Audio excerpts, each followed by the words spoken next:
The rain had been falling all morning at Greenwood Children's Home. It was the kind of cold, gray October day that made everything feel heavy.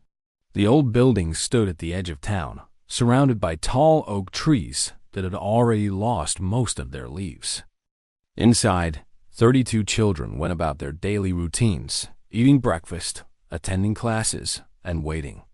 Always waiting. 11-year-old Lily sat by the window in the common room, her knees pulled up to her chest.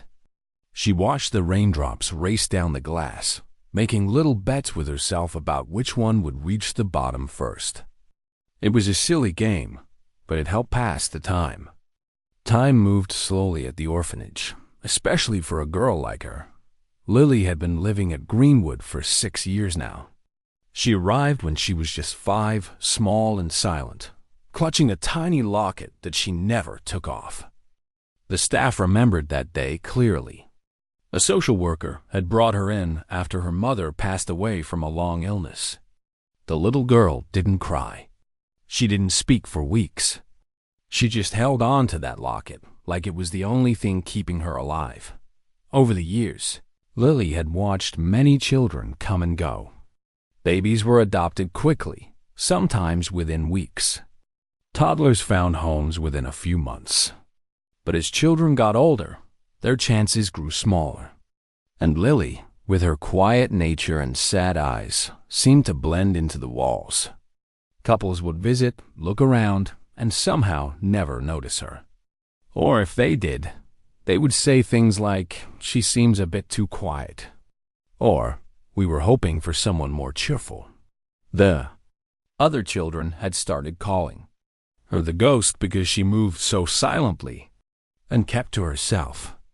Some of the younger kids even spread rumors that she was cursed, that anyone who tried to adopt her would have bad luck. It was cruel, the way children can sometimes be, but Lily never fought back. She simply retreated further into her own world. But Lily had a secret, something that nobody at the orphanage knew about. In the corner of the common room stood an old grand piano. It had been donated years ago by some wealthy family, and for a while, a music teacher used to come every Saturday to give lessons. But the funding ran out. The teacher stopped coming, and the piano was pushed into the corner and covered with a dusty sheet. Most of the children had forgotten it was even there. But not Lily. Late at night, when everyone was asleep, she would sometimes sneak down to the common room. She would carefully lift the sheet, sit on the old bench, and let her fingers dance across the keys. She never played loudly, just soft melodies that filled the empty room like whispered secrets. Those were the only moments when Lily felt truly alive. When she could close her eyes and pretend her mother was still sitting beside her, guiding her hands, telling her she was doing beautifully. Her mother had been a pianist. Not a famous one, but talented enough to have dreams. They had been poor, moving from one small apartment to another, sometimes staying in shelters when things got really bad. But no matter where they lived, her mother always found a way to teach her music. Church pianos, community centers, even a keyboard at a shelter once. Music is a gift, her mother used to say. It's something nobody can ever take away from you. Lily held on to those words like she held on to her locket. This particular October morning felt different somehow. There was a strange energy in the air. The staff seemed more nervous than usual, rushing around and cleaning things that were already clean. Even Mrs. Patterson, the orphanage director, had put on her nicest dress and fixed her hair in a way she only did for important visitors. "Everyone, listen up," Mrs. Patterson announced during breakfast. "We're having a very special guest today. I need all of you to be on your best behavior. This is important." The children exchanged curious glances. Special guests usually meant one thing. Someone was looking to adopt. But the level of preparation seemed unusual. Lily noticed the staff polishing the floors, arranging fresh flowers, and even bringing out the good dishes that were usually locked away. Around noon, a black car pulled up the long driveway. It wasn't just any car. It was the kind of car that Lily had only seen in magazines, long and shiny with tinted windows. A driver in a formal uniform stepped out and opened the back door. The man who emerged was tall and broad-shouldered, with gray hair and a face that looked like it hadn't smiled in years. He wore an expensive coat and walked with the confidence of someone who was used to being in charge. Behind him came another man, younger, carrying a briefcase and looking nervous. This was Vincent Caldwell. Even the children who didn't watch the news had heard of him.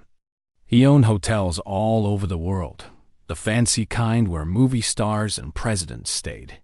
His face had been on magazine covers. He was one of the richest men in the country.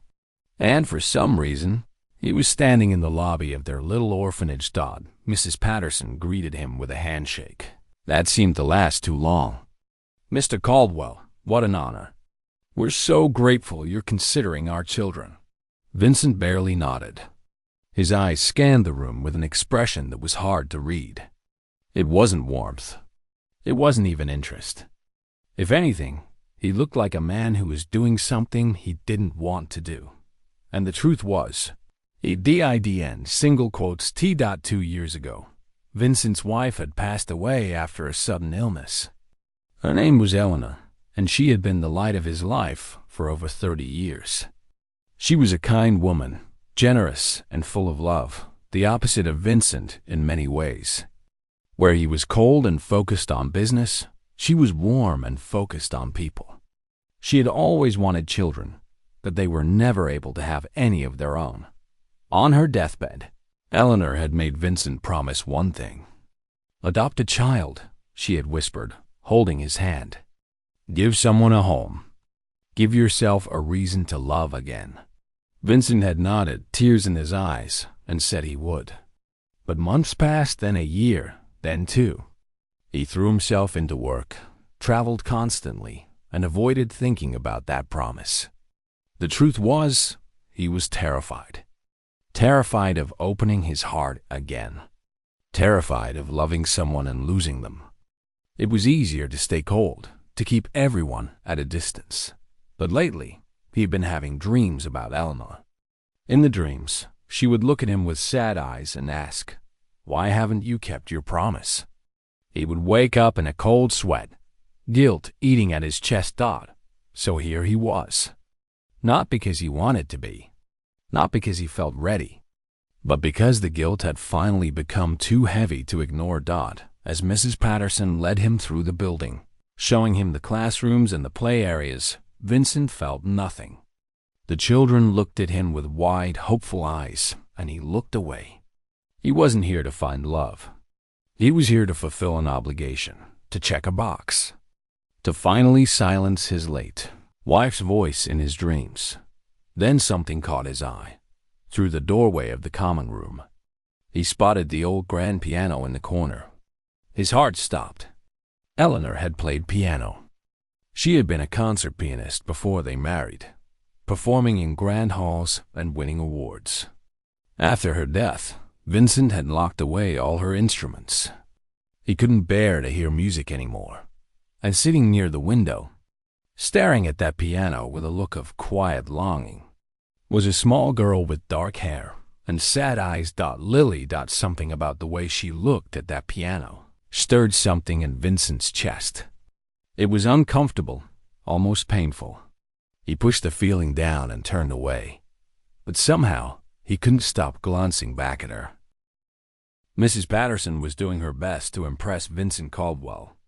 She walked him through every corner of the orphanage, pointing out the new paint on the walls, the updated kitchen, the garden where children grew vegetables in the summer. She talked about their educational programs, their weekend activities, their plans for expansion. She smiled so much that her cheeks must have hurt. But Vincent wasn't listening.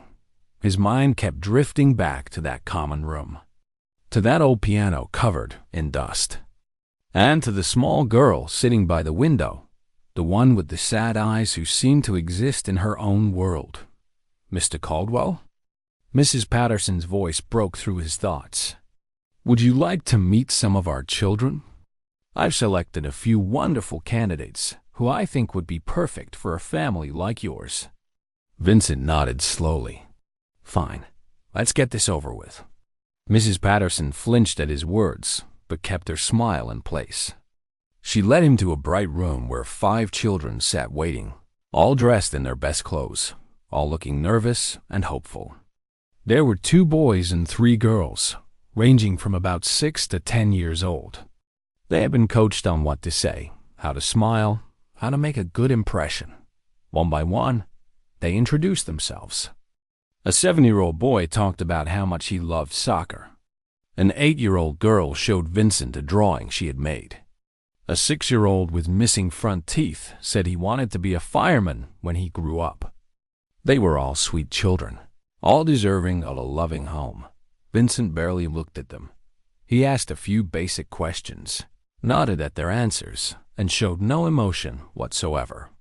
The children could sense his coldness. Their smiles began to fade. The hope in their eyes dimmed. Mrs. Patterson watched nervously, wringing her hands behind her back. After 20 minutes, Vincent stood up abruptly. "I've seen enough," he said. "I need some air." He walked out of the room without another word, leaving behind 5 confused and disappointed children. Mrs. Patterson hurried after him, apologizing for reasons she didn't even understand. But Vincent wasn't paying attention to her. His feet carried him back toward the common room, almost without his permission, and there she was again. The girl by the window. Lily hadn't moved from her spot. The other children had gathered in small groups, whispering about the rich visitor and wondering if any of them would be chosen. But Lily sat alone, as always. She wasn't looking at the rain anymore. Her gaze was fixed on the old piano in the corner, and her fingers were moving slightly on her lap, pressing invisible keys. Vincent stopped in the doorway and watched her. Something about this girl bothered him. Not in an annoying way, but in a way that felt like a splinter under his skin. She reminded him of something, or someone. Who was that child?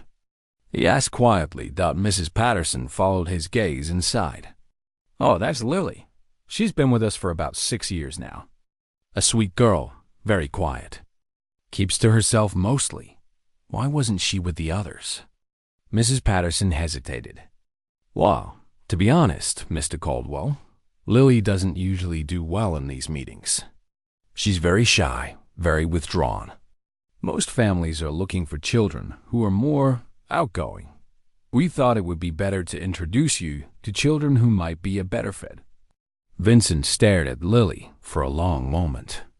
The way her fingers moved, the way she looked at that piano with such longing. It was unsettling. Before he knew what he was doing, he was walking toward her. Mrs. Patterson tried to stop him. "Mr. Caldwell, I really don't think." But he ignored her and kept walking until he was standing right in front of Lily. The girl looked up, startled. Her eyes were large and brown, filled with a kind of quiet sadness that seemed too heavy for someone so young. "What are you doing?" Vincent asked. His voice came out harsher than he intended. Lily blinked. "Nothing, sir. Your fingers were moving. I saw you. What were you doing?" She looked down at her hands, as if just noticing them. A faint blush crept up her cheeks. "I was just practicing." "Practicing what?" Lily didn't answer. Her eyes drifted back to the piano in the corner. Vincent followed her gaze, and suddenly he understood. A cold feeling spread through his chest. This child wanted to play that piano. Eleanor's instrument. The one thing in this building that had caught his attention was also the one thing this girl was drawn to Don. It felt like some kind of cruel joke. "You want to play the piano?" he asked, his voice low and sharp.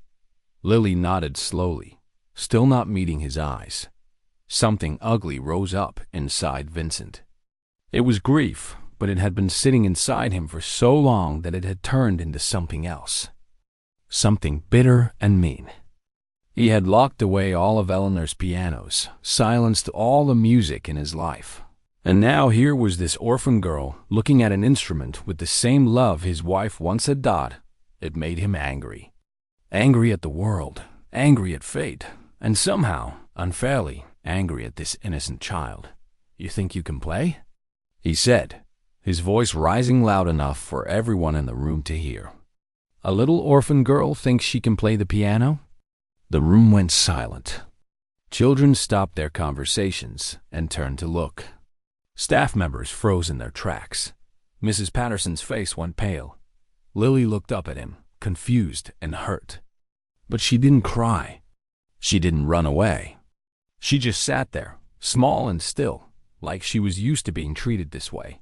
And that made Vincent even angrier. He wanted a reaction. He wanted her to prove that she was just like everyone else. Just another disappointment in a world full of disappointments. "Tell you what," he said, loud enough for everyone to hear. A cruel smile twisted across his face. "If you can really play that piano, I mean really play it, not just bang on the keys like a child, I'll adopt you. Right here. Right now. I'll sign the papers today." Gasps filled the room. Mrs. Patterson stepped forward, her face flushed with alarm. "Mr. Caldwell, please, this isn't appropriate. She's just a child. You can't—" "I can do whatever I want," Vincent snapped.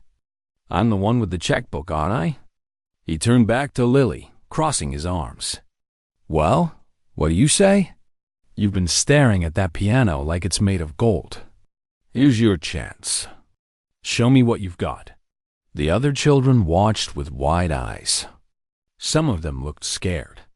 Others looked almost excited, the way people do when they see something dramatic happening. A few of the older kids smirked, certain that the quiet ghost girl would fail and embarrass herself. Lily sat frozen. Her heart was pounding so hard she could feel it in her throat. She had never played in front of anyone before. Not once in her life.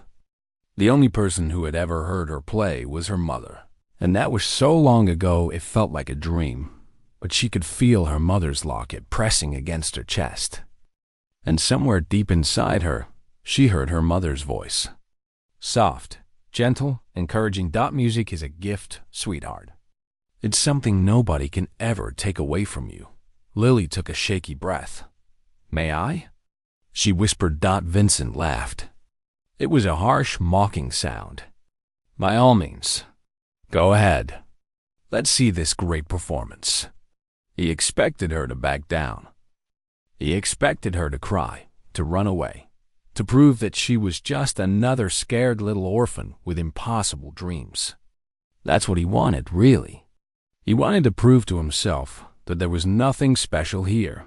No sign from Eleanor, no meaning to any of this. But Lily didn't run. Slowly, she stood up. Her legs felt weak, but she steadied herself. She walked across the common room, past the watching eyes, past the whispers, past the cruel smile on the rich man's face. She reached the piano and pulled off the dusty sheet. The old instrument sat there, waiting for her, just like it had all those late nights when she would sneak down to play in the darkness. Lily sat down on the bench. It creaked under her small weight. She placed her trembling hands on the keys, feeling their cool, smooth surface beneath her fingers. The room was completely silent. Everyone was watching, waiting. Vincent stood with his arms crossed, a smirk on his face. He was so sure she would fail, so sure this was all just a waste of time. Lily closed her eyes, and she began to play. The first note hung in the air like a single drop of rain before a storm. It was soft, almost hesitant. A few of the children shifted in their seats, expecting the girl to stumble, to prove that she was nothing special. Vincent kept his arms crossed, his smirk still in place. Mrs. Patterson held her breath, her hands clasped tightly together. Then the second note came, and the third, and suddenly the music began to flow. Lily's fingers moved across the keys with a grace that seemed impossible for someone her age. The melody started slow and gentle, like a lullaby, like a mother humming to her child in the darkness of night. But then it began to build. Layer upon layer of sound filled the common room, wrapping around everyone like a warm blanket, pulling them into something they didn't quite understand. Thought it was Chopin, one of his most difficult and beautiful pieces.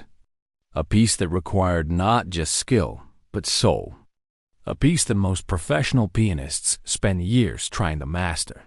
And this 11-year-old orphan girl was playing it like she had been born for it. The smirks disappeared from the older children's faces. The younger ones sat completely still, their mouths hanging open.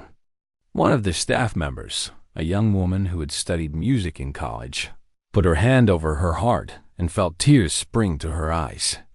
She knew exactly what she was hearing. She knew how impossible this was, but it was Vincent Caldwell, whose reaction was the most dramatic. The moment the melody reached its first crescendo, his face changed. The smugness melted away like snow in sunlight. His arms dropped to his sides. The color drained from his cheeks until he looked almost gray. He knew this piece. He knew it because Eleanor had played it at their wedding. She had played it at Carnegie Hall when she was just 23 years old. She had played it on quiet Sunday mornings when she thought Vincent was still asleep, not knowing that he would lie in bed and listen, falling more in love with her with every note. This was Eleanor's piece, her signature, the music that defined her entire career. And now it was pouring out of this small, quiet orphan girl who had never had a piano lesson in her life. Vincent stumbled backward. His hip hit a chair and he grabbed onto it for support, but his legs felt like water. He couldn't breathe. The room seemed to spin around him. For a moment, he thought he might actually collapse. The music continued. Lily played with her eyes closed, completely lost in another world. Tears were streaming down her face, but she didn't seem to notice. Her small body swayed slightly with the rhythm, and her fingers danced across the keys like they had minds of their own. She wasn't just playing the notes. She was feeling them. Every phrase, every pause, every rise and fall of the melody came from somewhere deep inside her. It was as if the piano was an extension of her heart, as if the music was her voice finally being heard after years of silence. The piece grew more intense. The notes came faster, more powerful. The old piano seemed to come alive under Lily's hands, shaking off years of dust and neglect, remembering what it was built to do. The sound filled every corner of the room, seeped through the walls, echoed down the hallways. Children from other parts of the orphanage began to appear in the doorway, drawn by the music. They stood in clusters, watching in amazement. Even the cook came out of the kitchen, wiping her hands on her apron, her eyes wide with disbelief. Nobody spoke. Nobody moved. The entire world seemed to stop and listen. Vincent couldn't take his eyes off the girl. His mind was racing, trying to make sense of what he was witnessing. This had to be some kind of trick, some kind of setup. There was no way this child could play like this. There was no way she could know Eleanor's piece. It was impossible. But the music didn't lie. The music was real, and it was breaking something open inside him that he had kept locked away for 2 long years. He thought about Eleanor's final days. The hospital room with the pale walls. The machines beeping in the rhythm of a dying heart. Her hand in his, growing weaker by the hour. Her voice barely a whisper, making him promise to open his heart again. To find a child who needed love. To let music back into his life. He had failed her. For 2 years, he had failed her. He had closed himself off, hardened his heart, and convinced himself that he was honoring her memory by staying miserable. But standing here now, listening to this impossible music, he realized the truth. Eleanor had sent him here. She had led him to this place, to this girl, to this moment. The piece reached its final movement. The melody slowed, becoming tender and heartbreaking. Each note felt like a goodbye, like a hand reaching out across an impossible distance. Lily's tears fell onto the keys, but her fingers never faltered. She played the final phrases with such emotion that several people in the room began to cry openly. Then, with one last gentle chord, the music stopped. Silence. Complete and total silence. Nobody knew what to say. Nobody knew what to do. The air itself seemed to vibrate with the ghost of the melody, reluctant to let it go. Lily sat perfectly still, her hands resting on the keys, her eyes still closed. She was breathing hard, like she had just run a great distance. Slowly, she opened her eyes and looked around the room, almost surprised to find herself there. Then her gaze found Vincent. He was standing in the middle of the room, tears streaming down his face, his whole body trembling. He looked nothing like the cold, arrogant man who had walked into the orphanage an hour ago. He looked broken. He looked lost. He looked like a man who had just seen a ghost. For a long moment, they just stared at each other.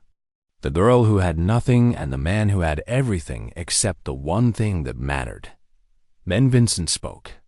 His voice came out cracked and rough, barely above a whisper. "Where did you learn that piece?" Lily's hand went automatically to the locket around her neck. She clutched it tight, drawing strength from it. "My mother taught me," she said softly. "Before she got sick. Before she died." "Your mother?" Vincent took a shaky step toward her. "Who was your mother? What was her name?" Lily hesitated. She had never talked about her mother to anyone at the orphanage. It was too painful, too precious. But something about the way this man was looking at her, with those desperate, haunted eyes, made her want to answer. "Her name was Anna," she said. "She was a pianist. Not a famous one. But she was good. She taught me everything she knew." Vincent felt the ground shift beneath his feet. Anna. He knew that name. Eleanor had spoken it many times, always with a mixture of love and regret. "She told me," Lily continued, her voice growing stronger, "that if I ever felt alone, I should play. She said the music would find its way to her, wherever she was. She said she would always hear me." A sob escaped Vincent's throat. He covered his mouth with his hand, trying to hold himself together, but it was no use. The walls he had built around his heart were crumbling, and there was nothing he could do to stop it. "That piece," he managed to say. "That exact piece. How did she know it?" Lily opened her locket and looked down at the small photograph inside. It was faded and worn from years of handling, but the image was still clear.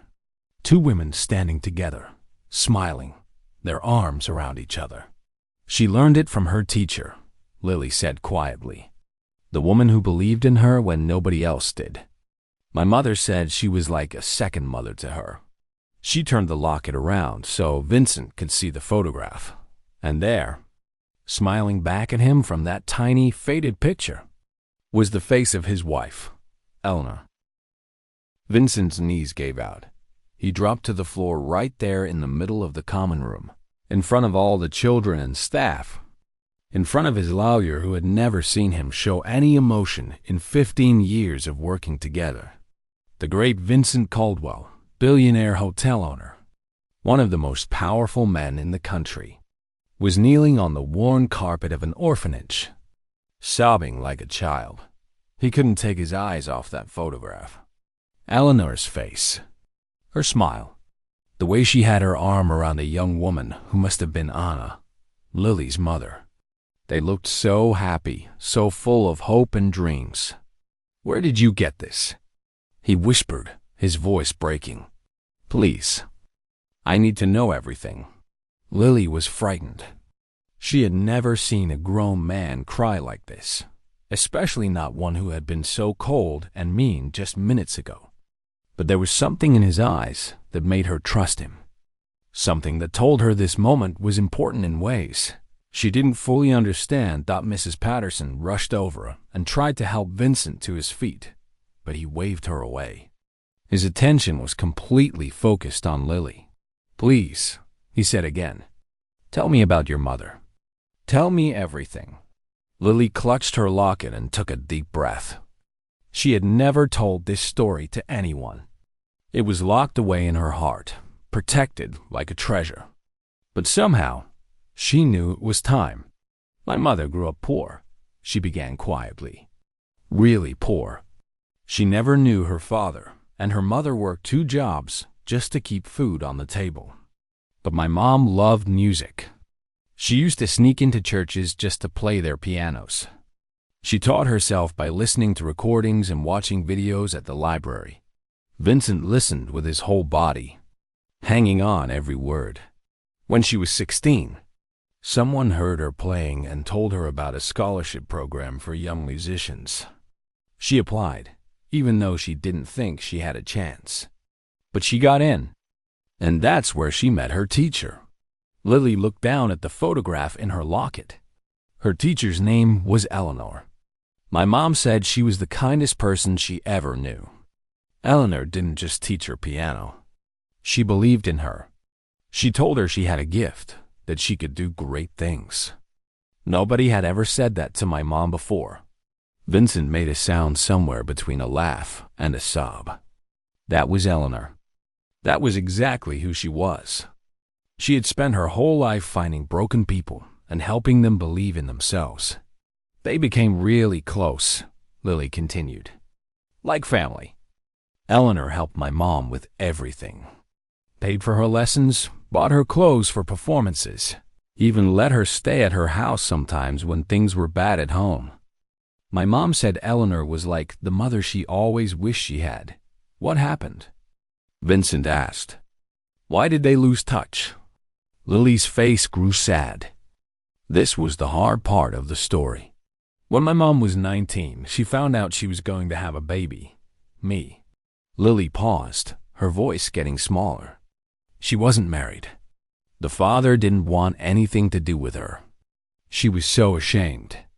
She thought Eleanor would be disappointed in her. She thought she had ruined everything. Vincent closed his eyes. He could picture it so clearly. A scared young woman, pregnant and alone, too proud and too ashamed to ask for help.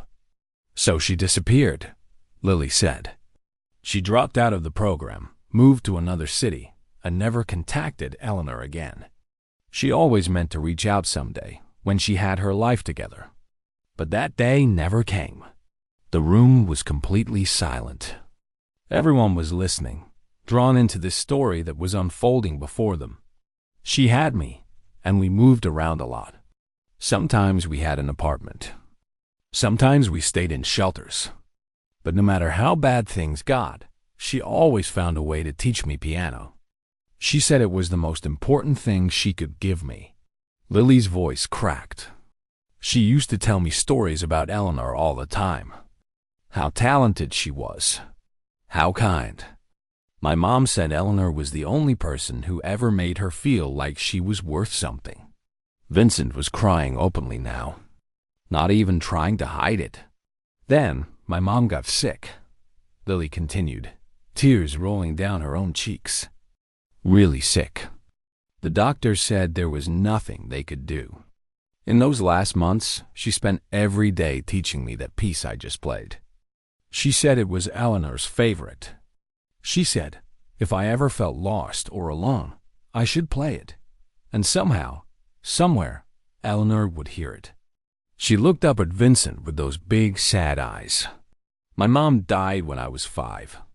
I've been here ever since. And I've played that piece 100 times in the dark, hoping that maybe somehow she was right. Maybe Eleanor could hear it. Maybe my mom could hear it too. For a long moment, nobody spoke. The weight of the story hung in the air like morning fog dot. Then Vincent reached into his jacket pocket and pulled out his wallet. With trembling hands, he opened it and took out a small photograph that he always carried with him. It was worn at the edges from years of handling, but the image was clear. It was Eleanor. The same smile. The same kind eyes. This was my wife, he said, his voice barely a whisper. She passed away 2 years ago. Lily's eyes went wide. For the last 15 years of her life, Eleanor searched for your mother, Vincent continued. She never stopped looking. She hired private investigators. She contacted every music school in the country. She never forgave herself for not seeing the signs, for not realizing that Anna was in trouble before she disappeared. He wiped his eyes with the back of his hand. On her deathbed, Eleanor made me promise 2 things. The first was to adopt a child, someone who needed a home, someone who needed love. He let out a shaky breath. The second was to never stop looking for Anna. She wanted to know what happened to her. She wanted to help her, even after all those years. Vincent looked at Lily with an expression of pure wonder. I failed her. I was so wrapped up in my own grief that I ignored both promises. I never seriously looked for Anna, and I only came here today because the guilt was eating me alive. His voice broke again. But Eleanor knew. Somehow, she knew. She led me here. She led me to you. Mrs. Patterson had tears streaming down her face. So did half the staff. Even some of the older children were crying, even though they tried to hide it. I need to show you something, Mrs. Patterson said suddenly. She hurried out of the room and returned a few minutes later with a worn folder. This is Lily's file. Everything we know about her background. I don't think anyone has looked at it in years. She handed it to Vincent with shaking hands. He opened it and began to read. There were documents from the hospital where Anna had died, notes from social workers, medical records, and at the very bottom, a letter. It was addressed to Eleanor Caldwell. Anna had written it during her final weeks, but she had been too weak to send it. A nurse had found it after she passed and included it in Lily's file, hoping that someday it might find its way to the right person. Vincent unfolded the letter and read it out loud, his voice trembling with every word. Dear Eleanor, I'm sorry I disappeared. I'm sorry. I never said goodbye. I was young and scared and too proud to ask for help. Not a day has gone by that I haven't thought of you. You gave me everything good in my life. You taught me that I mattered. And I passed that gift on to my daughter. Her name is Lily, and she plays beautifully. If you ever meet her, please tell her that her mother loved her more than anything in this world. And please forgive me. Love always, Anna. Vincent folded the letter and held it against his chest. Then he looked at Lily, and for the first time since his wife died, his face broke into something that looked like hope. Eleanor spent her whole life searching for your mother, he said softly. She never found her. But I think maybe she found something better. He reached out his hand toward the small girl who had changed everything with a single song. I think she found you. Lily looked at Vincent's outstretched hand. This man who had mocked her just an hour ago. This stranger who had walked into the orphanage with cold eyes and a closed heart. Now he was kneeling before her, tears on his face, asking her to trust him. She thought about all the times she had watched other children leave with new families. All the nights she had cried herself to sleep, wondering if anyone would ever want her. All the years of being invisible, of being the ghost that nobody noticed. And she thought about her mother. About the stories Anna used to tell about Eleanor. About how one person's kindness could change everything. Slowly, carefully, Lily reached out and took Vincent's hand. The moment their fingers touched, something shifted in the room. It was like a door opening after being locked for years. Vincent let out a breath he didn't know he had been holding. Lily felt warmth spread through her chest. Melting ice she didn't even realize was there. Mrs. Patterson was crying so hard she had to sit down. The lawyer, a man who had seen 1,000 business deals and never shown a flicker of emotion, was wiping his eyes with his handkerchief. The children stood in stunned silence, watching something they would talk about for the rest of their lives. Vincent didn't let go of Lily's hand. He looked up at Mrs. Patterson with determination in his eyes. I want to adopt her, he said. Today, right now. Whatever paperwork needs to be done, whatever process needs to happen, I want to start immediately. Mrs. Patterson nodded, still too emotional to speak properly. She gestured for the lawyer to come forward. The next few hours were a blur of documents and signatures and phone calls.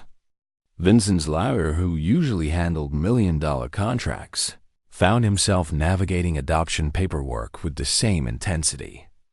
Social workers were contacted. Background checks were expedited. Normally, the process would take months, but Vincent Caldwell was not a man who accepted delays. While the adults worked out the details, Vincent and Lily sat together in the common room. They didn't talk much at first. They just sat side by side on the old bench near the window, watching the rain that had finally started to slow down. "I wasn't a good person today," Vincent said quietly. "The way I treated you, the things I said. I'm ashamed of myself." Lily looked at him. "You were sad," she said simply. "Sad people sometimes do things they don't mean." Vincent felt his heart crack open a little more. This child, who had every reason to be angry and bitter, was offering him grace he didn't deserve. "Your mother raised you well," he said, his voice thick with emotion. "She did her best," Lily replied. "That's what she always said. She couldn't give me much, but she gave me her best." Vincent nodded slowly. "Eleanor would have loved you. She would have loved you so much." For the first time since her mother died, Lily smiled. A real smile, small but genuine, like the first flower pushing through snow at the end of winter. 3 weeks later, the adoption was finalized. Lily walked out of the courthouse, holding Vincent's hand, officially his daughter. A small crowd of reporters had gathered outside, curious about why one of the richest men in the country had suddenly adopted an unknown orphan girl. Vincent ignored their questions and led Lily to the car, shielding her from the cameras. On the drive to her new home, Lily pressed her face against the window, watching the city pass by. She had never been in a car this nice. She had never worn clothes this new. Everything felt strange and overwhelming. "Are you okay?" Vincent asked, noticing her quiet tension. "I'm scared," she admitted.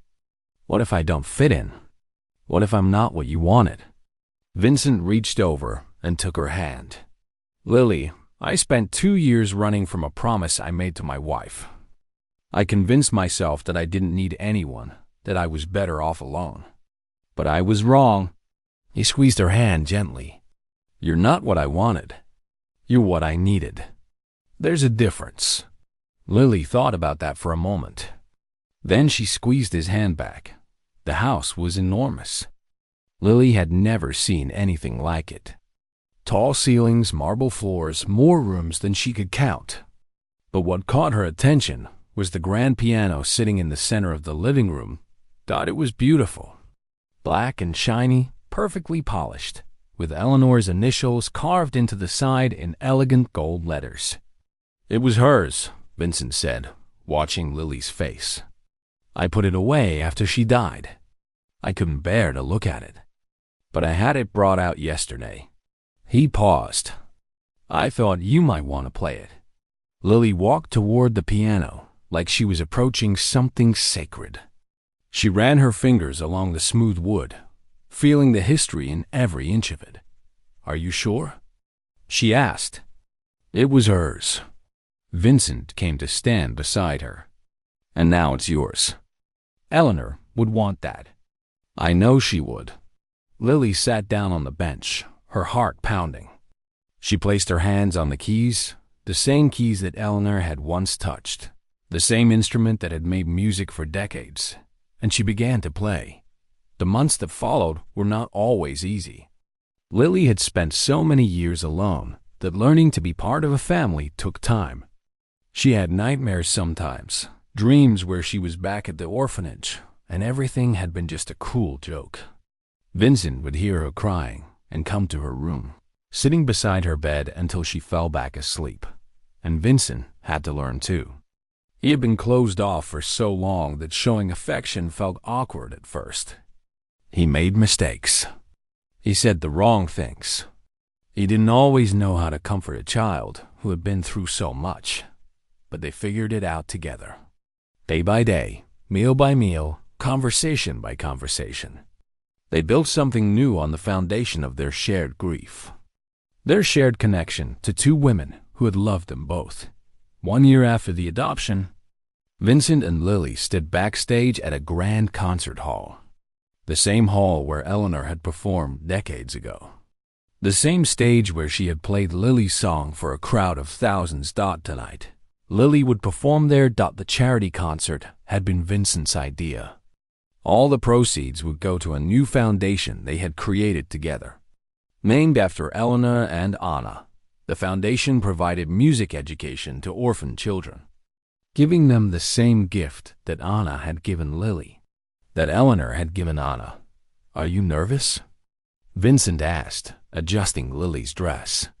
"Terrified," she admitted. Vincent knelt down so they were eye to eye. "Do you remember what your mother used to tell you? About music being a gift that nobody can take away?" Lily nodded, touching her locket. "She was right," Vincent said. "And tonight, you're going to share that gift with 1,000 people. You're going to make Eleanor proud. You're going to make Anna proud." He smiled, his eyes glistening. "And you've already made me proud. More than you'll ever know." Lily hugged him tight. She thought about her mother, sick and tired, but still teaching her to play. She thought about Eleanor, searching for years for a girl she loved like a daughter. She thought about all the lonely nights at the orphanage, playing in the dark, hoping someone could hear her. Someone had heard her. Someone had always been listening. She walked onto the stage.